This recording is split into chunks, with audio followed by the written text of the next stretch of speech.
So, together, we say to you,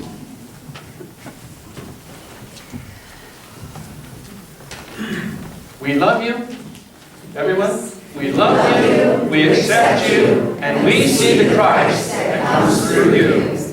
Now, if you'd all like to rise and greet those around you, tell them your name and where you're from.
And those that give healing blessings, who have served the Unity community here for the last 8 years with Reverend Bruce and his wife Jennifer.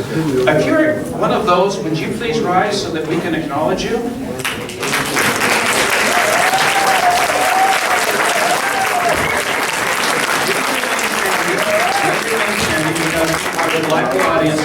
I would like to invite the audience to come up and introduce themselves to you afterwards. Introduce yourself to as many of these folks as you can, so you will know who to come to when you are seeking a healing blessing or guidance and wellness. Thank you very much.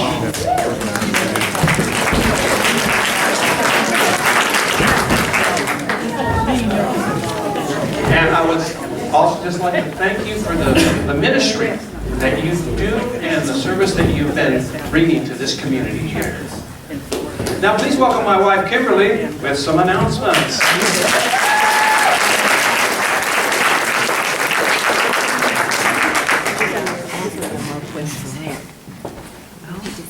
This is awkward. I'm usually much more at home behind a piano or something, but thank you again.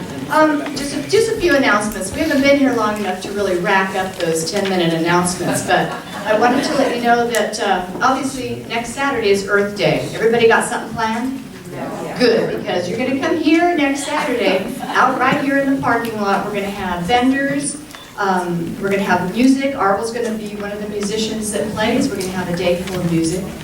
And I think you're going to enjoy it and have a great time. It's sponsored by Old Town Center for the Arts, William Eaton and Christy Eaton, and the Old Town Council for the Arts, I believe is the name. So I hope you all join us for that. It starts at 10 o'clock and we'll go till 5 o'clock. After that, let's see. Then Sunday morning, be sure and come back. Don't stay out there too late, because Sunday morning, come back bright and early. We've got a special Earth Day program for you. So, and the message is, let's see, hold on, I got this. Your dance with Mother Earth. So it's going to be a little different than what you probably see in the newspapers and read on the newspapers, see on the news, but I hope you'll join us for that. It's going to be a really great one. We have a prayer box in the back, just like there used to be. I didn't find it. William and I found it yesterday, so I really hope you'll use that to put your prayer requests in. Thank you. God, Bob is pointing to it back there. It's right where it used to be, so please feel free to add your prayers to this. Then, parking. We have permission from the Catholic Services to use their parking lot. So when you come next week, how's that for confidence? So when you come next week, please be sure and be mindful of our neighbors. Some people actually live here. I know we're in a business area right here, but we do have residential neighbors, and we'd appreciate it if you just make sure you don't block any of their driveways or cars or run over their children. Yeah. But also, the last thing is we have a resource page on our website. It's called centerofuniversallight.com, and we would love to add your talents, your services to the page. It costs you nothing. You don't have to provide services free. It's just a listing page for all of our talented and volunteer types that would like to add that. Just email me. And I have no idea how I'm going to get you that email, but hopefully it's on something that we passed out today. And I apologize we didn't have enough bulletins today. I seriously underestimated. So I think that's about it. What? Oh gosh, that was the first thing on my list too. Right after service, we're having a little meet and greet with some light refreshments. I hope you'll join us over there. Again, I may have slightly underestimated, but we would love to talk to you and visit with you and spend a little time getting to know you, because we've only had that one moment when we were here with Bruce, and so we'd like to get to know you better. We appreciate you so much, and thank you very much.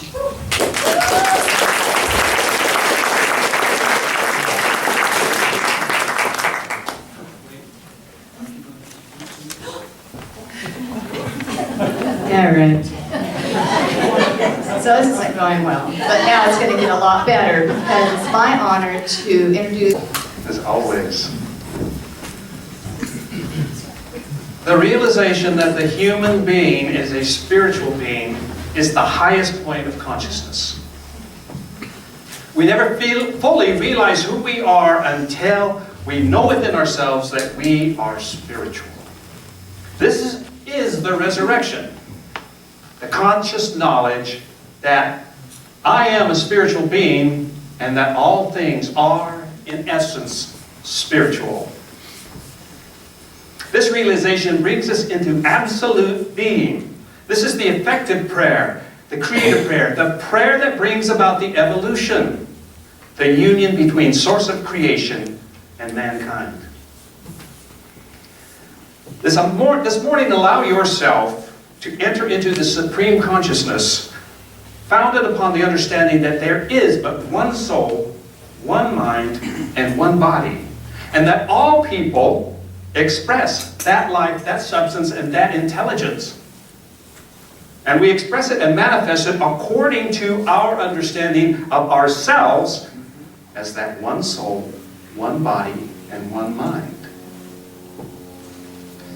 Now in silence, contemplate the supreme consciousness of this great life we're living by going into that secret place way down deep inside the soul. And say to yourself, I know the soul, for I am from the soul, and the soul hath sent me.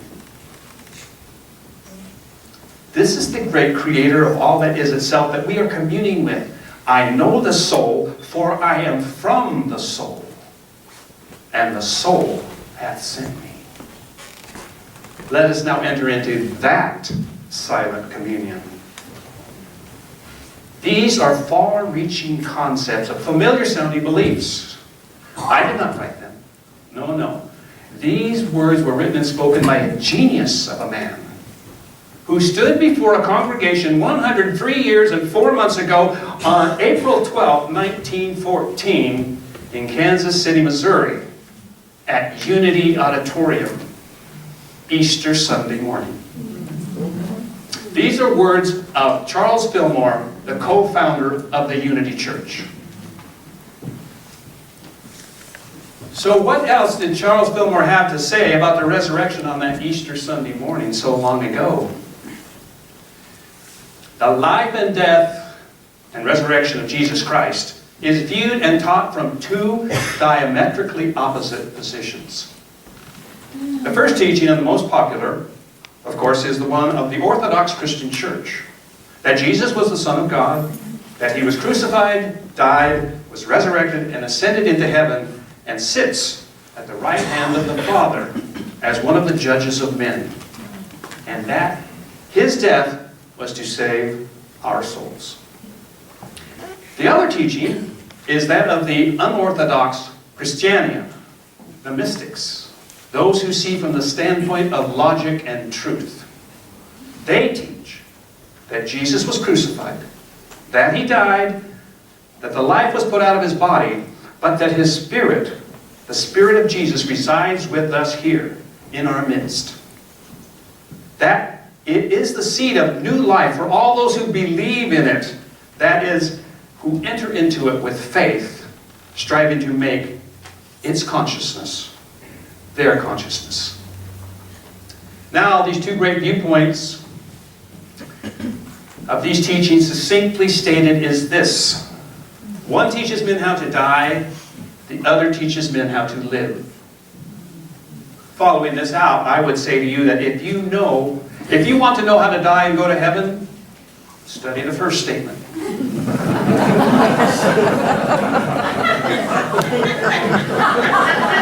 But if you want to live and reap the rewards here and now of your efforts, study the second statement. Charles Fillmore goes on to say that the first one is the result of the teachings of Christianity from the beginning, which was that death came into this world as a result of sin, and that it was to be banished through the overcoming of sin. The law of salvation for man, simply put, is that man should be a perfect being, that there should be no lapse in that perfection, that he should continue in that perfection until he realized his unity with his Father. That was and is the old teaching. However, Charles continues, and I quote, "Now we all accept that man must be from the universal, that something could not be made out of nothing.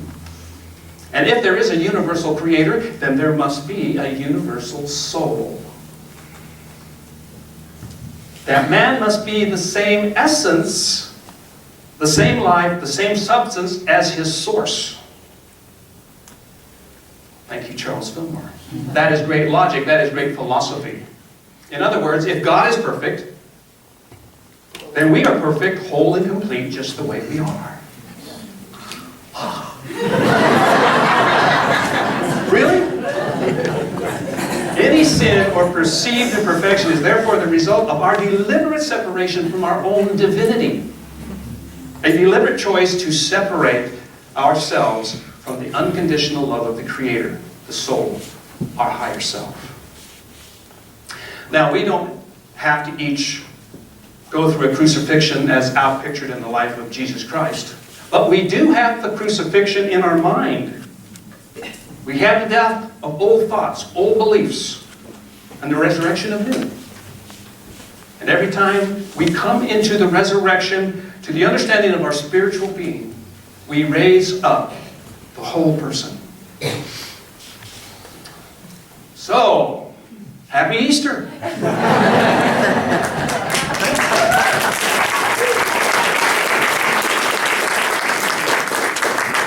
How in the world did we go from death and resurrection to colorful chicken eggs and chocolate bunnies?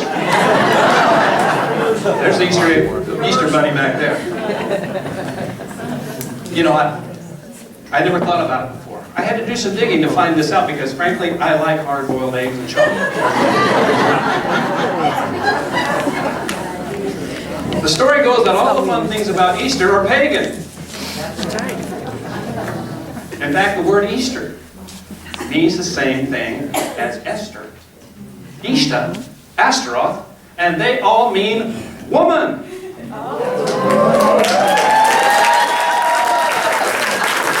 Easter means woman. I knew the goddess was in control.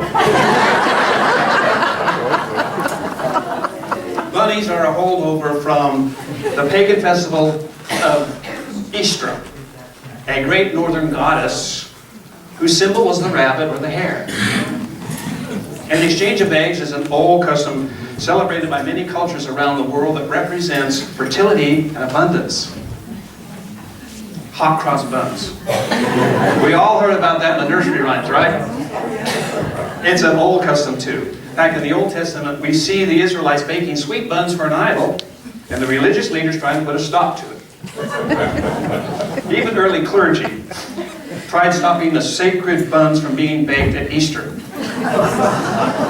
But in the face of the temptation of these sweet, doughy buns, and the defiant faces of bun-baking pagan women,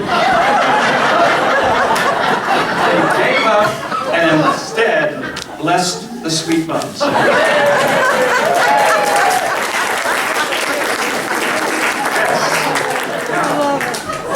We didn't bring any sweet buns today, but we did bring some sweet cupcakes.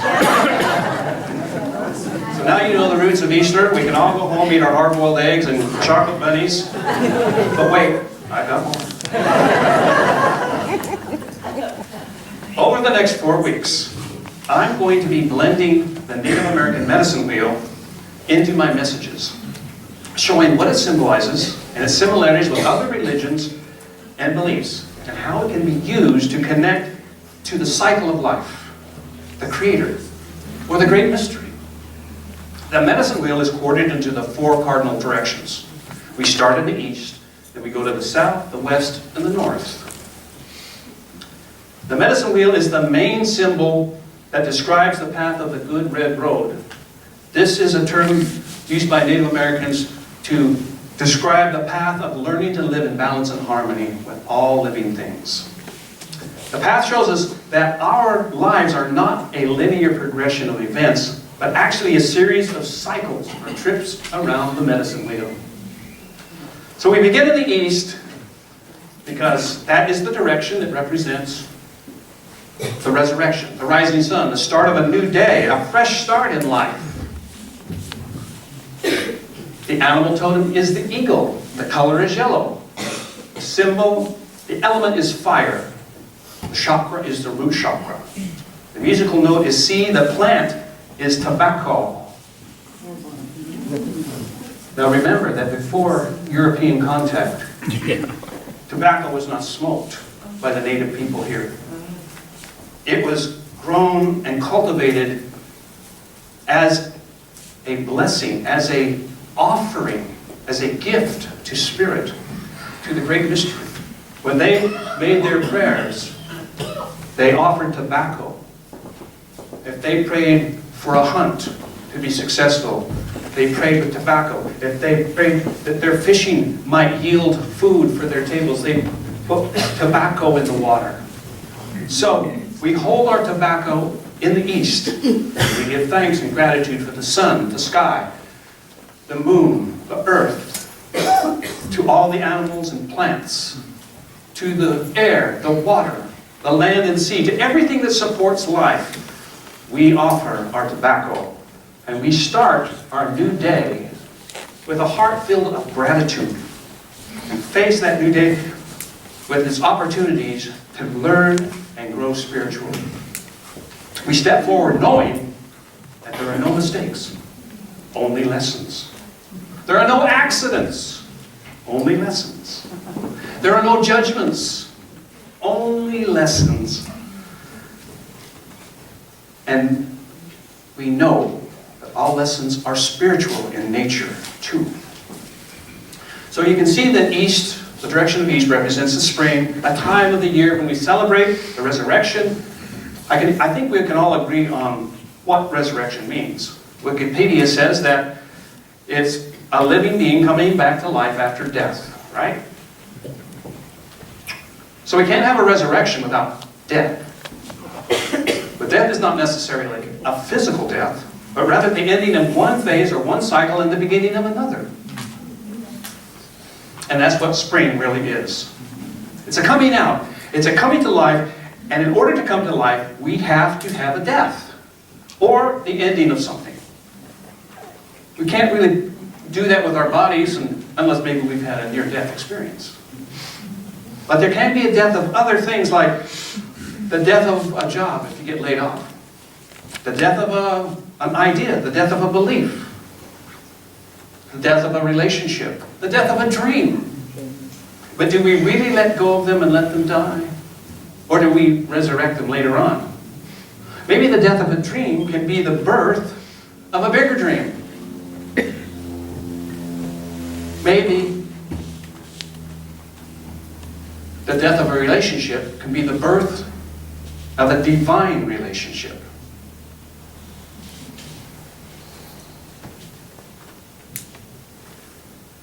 Sometimes, someone's physical death can be someone else's rebirth. This happened to me back in 1999 when my friend Rick Butler was dying at Lutheran Hospital in Fort Wayne, Indiana. I went to visit him. He was a good man, a family man. He loved to golf, and he was a brilliant artist. He painted on every conceivable canvas that there was, including the computer towards the end. And his pictures of the universe, of outer space, of landscapes, of underwater scenes of dolphins and whales would transfix and transport you to look at them. But Rick was a perfectionist.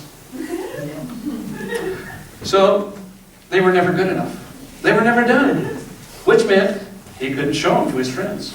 He couldn't share them with the public. He couldn't sell them. And as I looked down at him, dying of lymphatic cancer, with a tumor the size of a basketball in his abdomen, the thought hit me. Here is a man that is more afraid to live than to die. And it gave me cause to think, because we have the same age. How much more time do I have? I have all this music inside of me that I wasn't bringing out. Was it going to eat me up from the inside out too?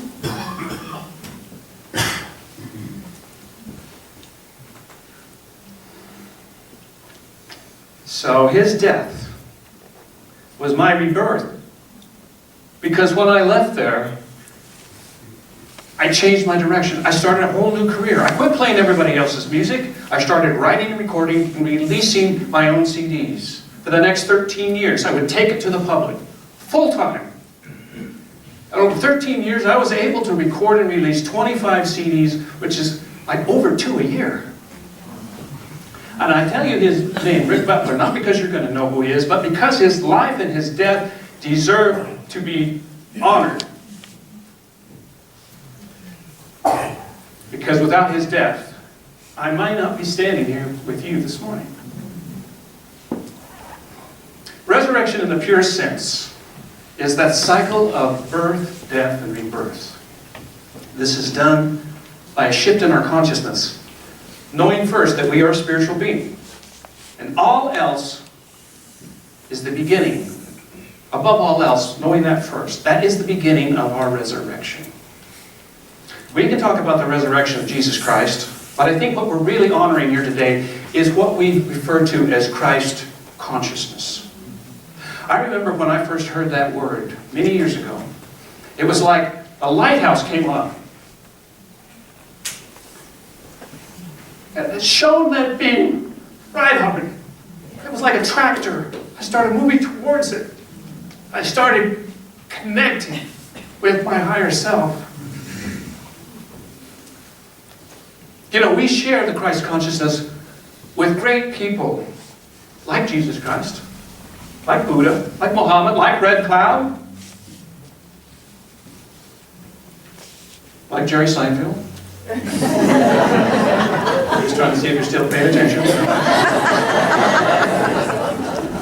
We share that incredible spiritual essence with these great teachers. So, what are you doing to resurrect the greatness in your life? What healing do you have to do to see your own greatness? What do you have to forgive yourself for, which keeps you from your greatness? Are you afraid to find the real you? One thing that helps us to resurrect our greatness is to connect with that spiritual self through ritual and ceremony. Something so simple and deliberate as a morning or evening prayer, writing a gratitude list, singing, chanting, meditation. Start with 5 minutes. Okay, too long? Start with 2. Work your way up. Because it doesn't matter how long it is. What matters is that it's time that you set aside to connect with the Christ consciousness, the supreme consciousness, so that we can recognize our own greatness.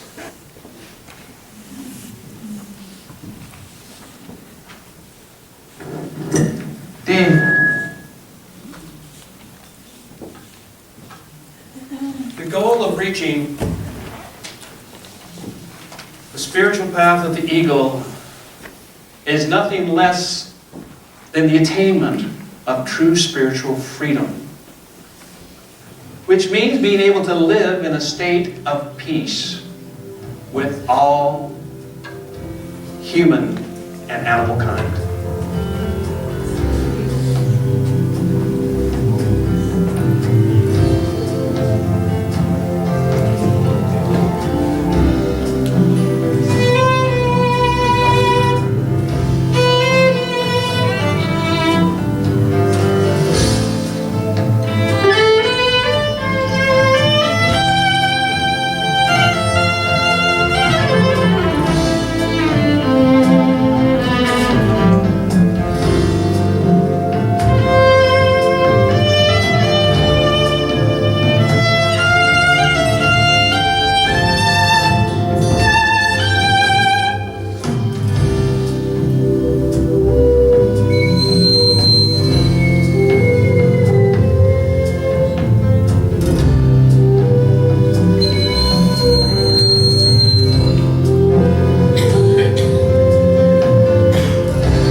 Let us pray.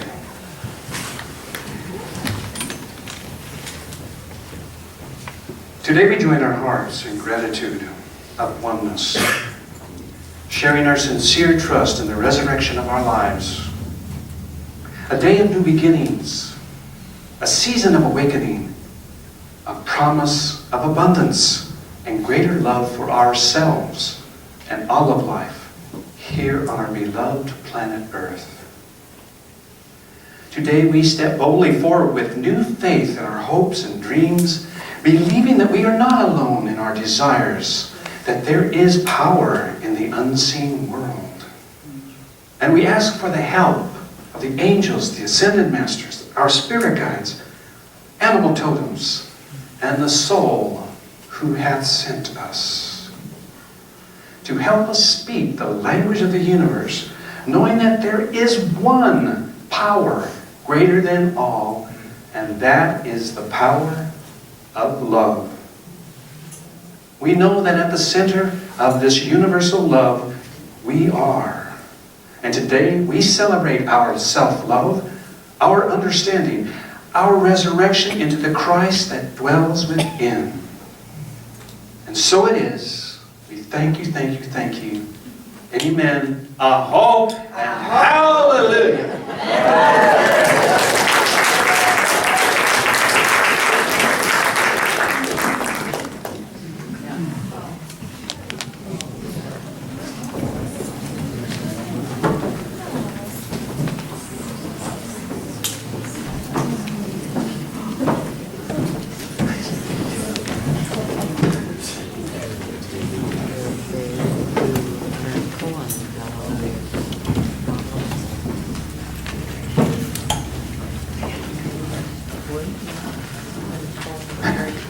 Have you heard it?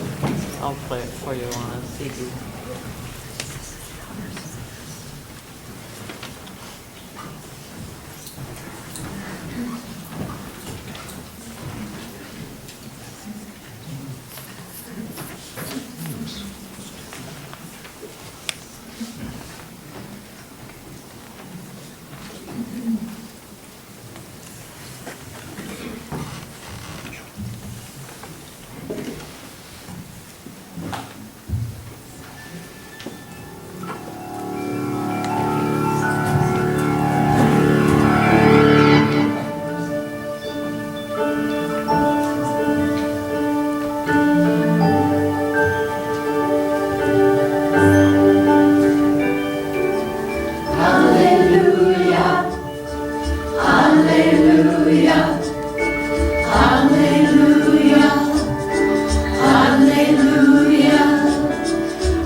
Hypnotize yourself into self-love.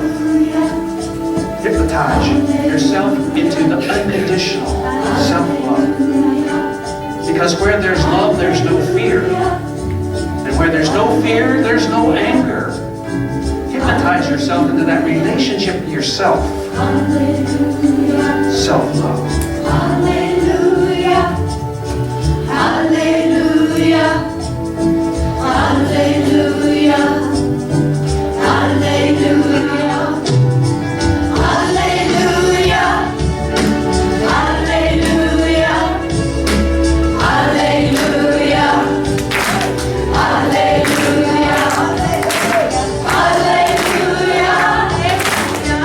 Hallelujah. Hallelujah.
conditions. Self-love has no conditions. It is sat-nam, which means that our essence is the essence. The great mystery is who we are. I see your true nature. I recognize the divinity in you.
They are a wonderful tribute to Easter. Give them a round of applause.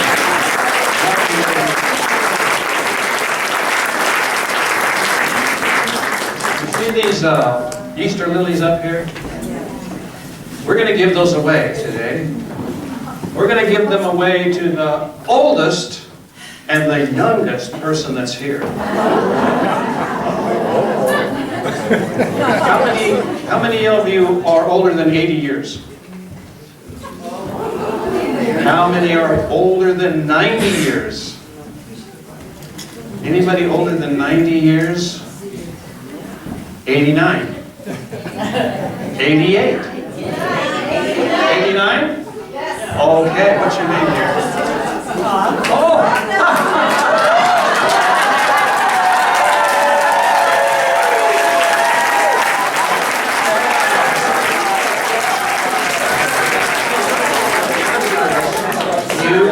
Come and take this Easter lily home. Now I'm warning you, they're potent. Oh, strong smell. All right. The youngest person here. How many of you are younger than 20? Who's younger than 20? Put your hands high. How about younger than 19? Younger than 18? Younger than 17? 16? 15?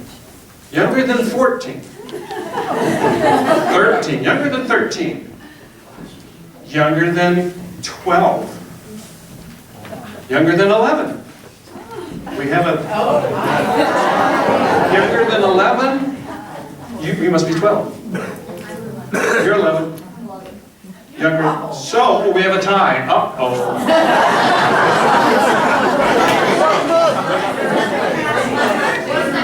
Oh, that's right. So, she's October and she's February. She's October, so she's February. She is... You're younger. What's your name? You're February. What's your name, dear? Sarah. All right, Sarah, at the end of this, you can take that plant home.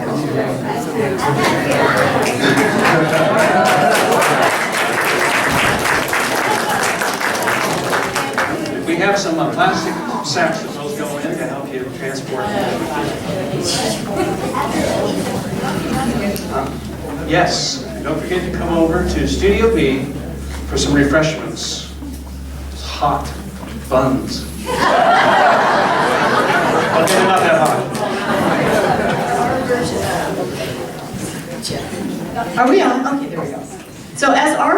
pointed out, it was 13 years ago when we went on the road, and in a motorhome together, 90 square feet, something like that, alone, together. 24/7. Together, did I say together? So that's what we've been doing. Some of you don't know the story, and I'm going to be really brief about it, but we have toured in a motorhome for 13 years, full time. No, we didn't have a home anywhere. People kept saying, do you have a home? Where's your home? But when you're not in the motorhome, where's your home? So this is what we've done for 13 years. We have met people from all across the globe. We've met people from every belief, religion, lifestyle, anything you can imagine. We've met and talked to people. And the recurring theme throughout every one of their comments afterwards, after the show, was that they had a spiritual experience. So we just thought we were entertainers. We didn't know any better. So we dedicated our life to build on that so we could help change people's lives. We saw many healings during the concerts afterwards, and we continued on hearing these types of things. So we're bringing that dedication and commitment to unity. I just said unity, didn't I? And unity, there's nothing wrong with unity. We grew up together as a couple in unity. So the Center of Universal Life and Light, and that's, I'm going to get this right. So, he doesn't usually let me speak, and now we know why. So that's the level of dedication that we're in. We're all in, and we're really glad that you're here today to see the first inaugural service of Center of Universal Light.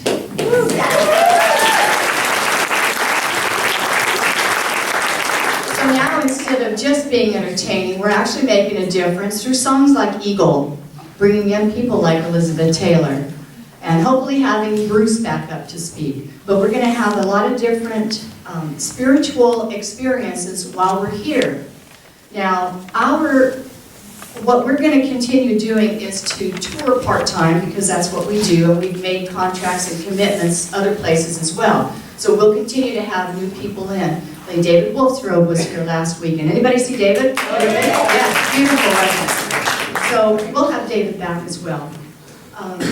So as we continue touring part-time to support ourselves and our two spoiled rotten Shih Tzus, the rest of the time we'll be here in Cottonwood to support the center and to begin programming, like children's programs, animal programs, and to be good stewards of the center, but to also be exemplary citizens of Cottonwood. We're very excited about being here. We got married almost 28 years ago in Sedona. We've been gone most of that time since, but it still holds a very special place in our hearts. Let's rise now and sing our peace song and recite our prayer of protection.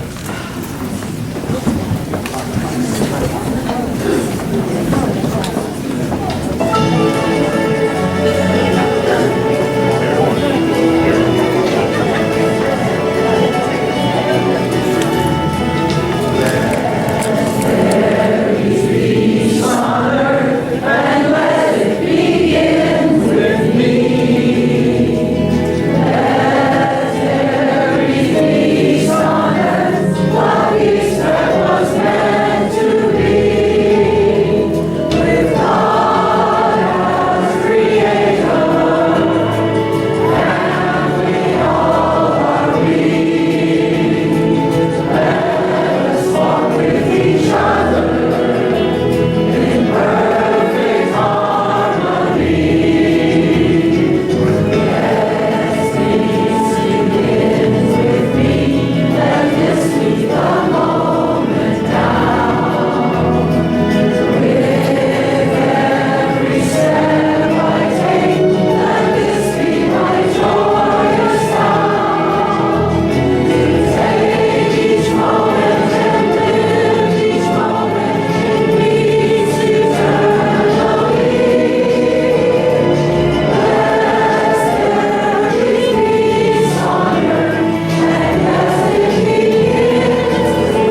yourself, be the peace. Thank you very much.